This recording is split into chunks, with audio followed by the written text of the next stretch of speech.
ಹೈದರಾಬಾದ್ ಸಿಟಿಗೆ ಸ್ವಚ್ಛ ಗಾಳಿಯನ್ನು ಕೊಡುವ ಗ್ರೀನ್ ಲಂಗ್ಸ್ ಗಳನ್ನು ಕತ್ತರಿಸಲಾಗುತ್ತಿದೆ. ರಾತ್ರೋರಾತ್ರಿ ಬುಲ್ಡೋಸರ್ಗಳಿಂದ ಈ ಕಾಡನ್ನು ಸರ್ವನಾಶ ಮಾಡಲು ತೆಲಂಗಾಣ ಸರ್ಕಾರ ಮುಂದಾಗಿದೆ. ಇದು 400 ಎಕರೆಯ ಜಾಗ ಆಗಿದ್ದು, ಇಲ್ಲಿ 455ಕ್ಕೂ ಹೆಚ್ಚು ತರಹದ ಪ್ರಾಣಿಗಳು ಹಾಗೂ ಪ್ಲಾಂಟ್ಸ್ ನ ವೆರೈಟಿಗಳಿವೆ.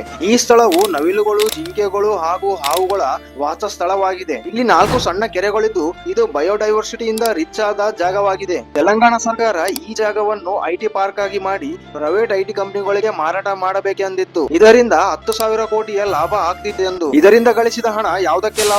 ನಗರದಲ್ಲಿ ಉಸಿರಾಡಲು ಸ್ವಚ್ಛ ಗಾಳಿನೇ ಜನರಿಗೆ ಇರಲಿಲ್ಲ ಅಂದ್ರೆ. ಮೊದಲೇ ಗ್ಲೋಬಲ್ ವಾರ್ಮಿಂಗ್ ಇಂದ ಕ್ಲೈಮೇಟ್ ಚೇಂಜ್ ಆಗಿ ದಿನ ದಿನ ಟೆಂಪರೇಚರ್ ಕೂಡ ಜಾಸ್ತಿ ಆಗ್ತಾ ಇದೆ. ಈ ಕಾಡನ್ನು ಉಳಿಸಬೇಕಂತ HCU ಯೂನಿವರ್ಸಿಟಿಯ ಸ್ಟೂಡೆಂಟ್ಸ್ ಅವರು ಪ್ರೊಟೆಸ್ಟ್ ಮಾಡ್ತಾ ಇದ್ರು.